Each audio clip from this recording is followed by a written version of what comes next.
जरा आगे बढ़ते हैं और कार्यक्रम को समेटने की कोशिश करते हैं और बहुत कुछ जो छूटे हुए मुद्दे हैं, जिसमें सबसे बड़ी बात यह है कि क्या जो बीजेपी भी है और पूरा का पूरा उनका जो कहें तो स्ट्रेटेजी विपक्षी पार्टियों पर अगर है तो उसमें सबसे ज़्यादा नज़र में गांधी परिवार है। क्योंकि देखिए जितने भी वार हैं, कोई भी नीतीश कुमार पे वार नहीं कर रहा है, कोई जाकर के केसीआर पे वार नहीं कर रहा है, कोई भी जाकर के उधर ममता बनर्जी पे या नवीन पटनायक पे या जगन मोहन रेड्डी पे वार नहीं कर रहा है। वार यहाँ जो भी हो रहा है वो सोनिया गांधी, राहुल गांधी, प्रियंका गांधी पे हो रहा है। इनफैक्ट खड़गे साहब पर भी वार नहीं हो रहा है।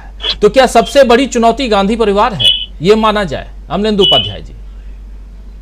देखिए राजीव जी, ये तो सर्वविदित है कि सबसे बड़ी चुनौती गांधी परिवार ही है, और आज से नहीं है, शुरू से ही गांधी परिवार सबसे बड़ी चुनौती है संघ परिवार के लिए। मतलब भारतीय जनता पार्टी तो कुछ है ही नहीं, वो तो बच्चा है संघ परिवार का एक। मतलब पूरे संघ परिवार के लिए चुनौती जो वो गांधी परिवार है, और इसलिए है कि जनता में जिस एक परिवार की सबसे ज्यादा मकबूलियत है वो गांधी परिवार की है आज भी।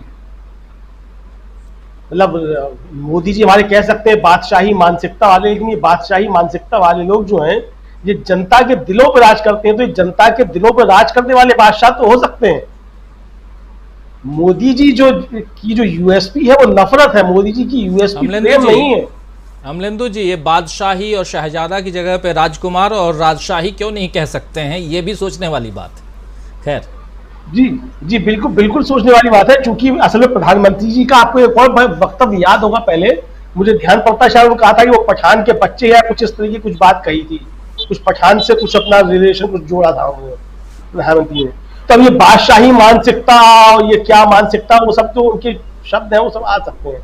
हालांकि ये प्रधानमंत्री जिस तरीके से दिन में 36 बार पगड़ियां बदलते हैं, तो वो तो अब ये पूछा जा सकता है कि कौन बादशाही मानसिकता का है, ये पगड़ियां आती कहां से हैं, क्यों हैं, कहां से आती हैं। गुजरात में तो इस तरह की पगड़ियां कहीं पहनी नहीं जाती हैं जिस तरह की प्रधानमंत्री दिन में 36 बार पगड़ियां बदलते हैं। खैर वो एक अलग का मसला है। लेकिन मेरा कहने का मकसद ये है राजीव जी कि गांधी परिवार अगर लोगों के दिलों में है तो वो किसी नफरत की बिना पे नहीं है। मोदी जी जिन लोगों के दिल में है वो नफरत के आधार पे है, किसी प्रेम के आधार पे नहीं है। तो ये एक जमीन आसमान का अंतर जो है दोनों परिवारों के बीच में है, संघ परिवार के बीच में और भारतीय और गांधी परिवार के बीच में। तो इसलिए गांधी परिवार हमेशा एक चुनौती है। दूसरी बात ये राजीव जी की भारतीय जनता पार्टी की लड़ाई जो है वो मुख्य रूप से जहां जहां होनी है वो अधिकांश जगह जो है कांग्रेस के साथ ही होनी है। लगभग 250 सीटें ऐसी हैं जिन पर सीधा सीधा मुकाबला जो है कांग्रेस को ही करना है।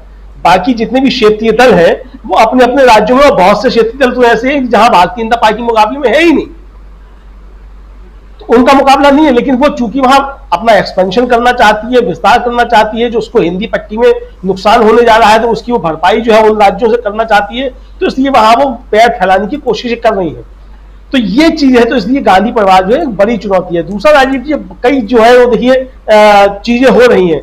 जैसे आपने बताया कि उद्धव ठाकरे जो है वो शरद पवार जी से मिलने गए, तो उससे पहले दिन में खबर आई कि जो आदित्य ठाकरे हैं वो केटीआर से मिलने गए हैदराबाद में, जो सब कुछ काम संभालते हैं बीआरएस का। तो ये भी कुछ चल रहा है। इधर जो जगनमोहन रेड्डी की बहन है शर्मिला, उन्होंने ओवैसी से आप कुछ चिट्ठी लिखी है कि आप हमारे गठबंधन में शामिल हो जाइए। तो ये भारतीय जनता पार्टी जो वो कितने दूसरे तीसरे गठबंधन बनवाएगी, अब ये देखना है राजीव जी। तो जो जगनमोहन रेड्डी समझे जाते हैं वो तो उसी पाले के समझे जाते हैं, उन्हीं के लिए काम करते हैं।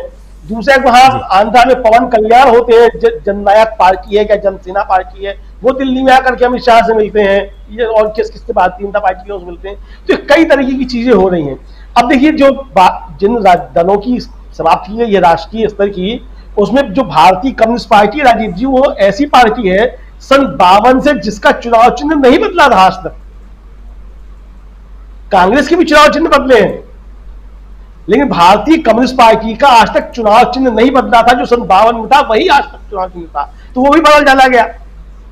तो ये अमृतकाल में इसमें बहुत कुछ होता है। तो ये सारी चीजें जो हो रही हैं, इसको जो क्षेत्रीय दल है खासतौर से उनको समझने की आवश्यकता है। और शायद प्रशांत जी कह रहे थे कि आप लोगों को समझने की आवश्यकता है कि आप कहाँ रहेंगे कहाँ नहीं रहेंगे, या रविकांत जी कह रहे थे, मतलब ध्यान नहीं रहा किसने कहा।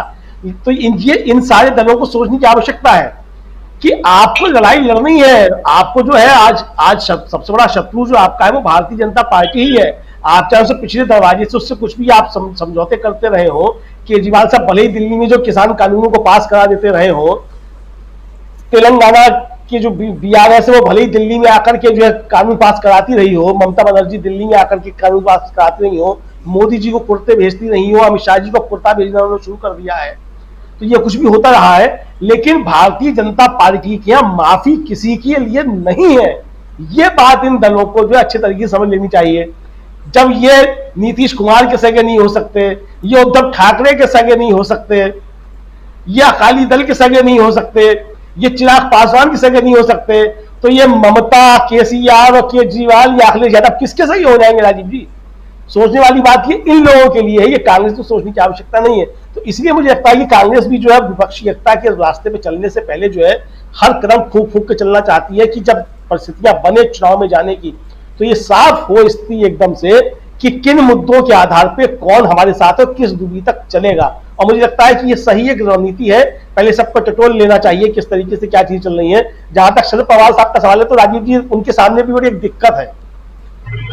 दिक्कत शरद पवार साहब के सामने ये है कि वो अभी बीच में भतीजे उनके गायब हो गए थे, अजीत पवार साहब, तो वहां चर्चाएं शुरू हो गई एकदम से कि वो गायब हो गए फिर से अजीत पवार, फिर कुछ होने जा रहा है। फिर अजीत पवार प्रकट हुए, फिर आके उन्होंने मीडिया से कहा कि नहीं मेरी तबीयत खराब हो गई थी, मैं कई दिन यात्रा में था, दौरे कर रहा था, तो गर्मी लग गई थी। तो वो गर्मी निकालने के लिए जो है वो हो सकता है पवार साहब ने संदेश दिया हो कि भाई अगर तू वहां जा रहा है तो उससे पहले हम वहां तैयार खड़े जाने के लिए। तो ये अंदरूनी राजनीति भी है पवार साहब की। तो पवार साहब जो करते हैं वो समझना बड़ा मुश्किल है। जैसा मैंने पहले भी एक बार कहा था कि इस देश के अंदर जो है जो शुरू जो पॉलिटिशियंस रहे हैं उनमें दो बड़े नाम है, मुलायम सिंह यादव और शरद पवार। तो मुलायम सिंह जी नहीं है, उस राजनीति को शरद पवार साहब आगे बढ़ा रहे हैं। अब देखना है कि शरद पवार साहब जो है क्या दांव पे चलते हैं। बहरहाल कोई दांव पे चले, लड़ाई राजीव जी अडानी के मसले पर ही 2024 की होनी है। जिसको लड़ाई में साथ रहना है वो रहे और जिसको अडानी के साथ जाना वो जाए। जी बिल्कुल, बहुत बड़ी बात आप लास्ट में कह रहे थे कि लड़ाई अडानी के मसले पे होनी है। राहुल गांधी ये बात लगातार कह भी रहे हैं और इसीलिए बार बार राहुल गांधी अडानी के मसले को लेकर के सामने रख रहे हैं और अलग अलग नेताओं को घेर भी रहे हैं। और लेकिन कई सारे जो कहें तो बीजेपी की तरफ से अपने अपने जो घोड़े छोड़ दिए गए हैं और वो राहुल पे और खासकर गांधी परिवार पर वार कर रहे हैं। गांधी परिवार क्या इन सब चीज़ों से, ऐसे अलग अलग हर्डल से बाहर निकल पाएगी? ये परिवार निकल पाएगा बाहर?